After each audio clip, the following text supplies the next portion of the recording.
গতকাল ছিল আমার জন্মদিন। মেয়েকে সকালবেলা স্কুলে পাঠিয়ে প্রতিদিনের মতো ছাদে এসেছিলাম ফুল তুলবার জন্য। আর ছাদে এসে দেখলাম এই বিড়াল ছানাটি এমনভাবে ছাদে ঘুমোচ্ছে, দেখলে মনে হবে যে বিড়াল ছানাটি মারা গেছে। ওই যা, আমার শব্দে হয়তো ঘুমটা ভেঙে গেল। যে কোনো পুজো উপলক্ষে যখন আমরা ফটকা বাজি ফাটাই, দেখবেন ফটকা বাজির শব্দে সব থেকে বেশি কষ্ট হয় পশু পাখিদের। এদের ঠিকমতো ঘুম হয় না, ভয়ে নানা রকম জায়গায় ছুটে বেড়ায়।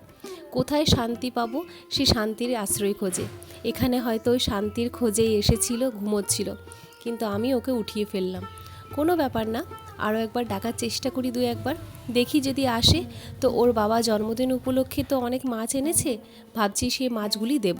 ওই যে দেখুন, ডাকলাম আর চলে এলো। চলুন তাহলে নিচে যাই, কিছু মাছ অন্তত ওকে দিই, তাহলে অন্তত পেট ভরে খেয়ে কোথাও অন্তত ঘুমোতে পারবে। আর আমাকে ভিডিওতে নাম নিতে বলেছিলেন রিয়া। হাই রিয়া, কেমন আছো তুমি? আশা করছি অনেক ভালো আছো। আর ভিডিওটি যদি আপনাদের ভালো লেগে থাকে, প্লিজ লাইক, কমেন্ট এবং শেয়ার করতে ভুলবেন না।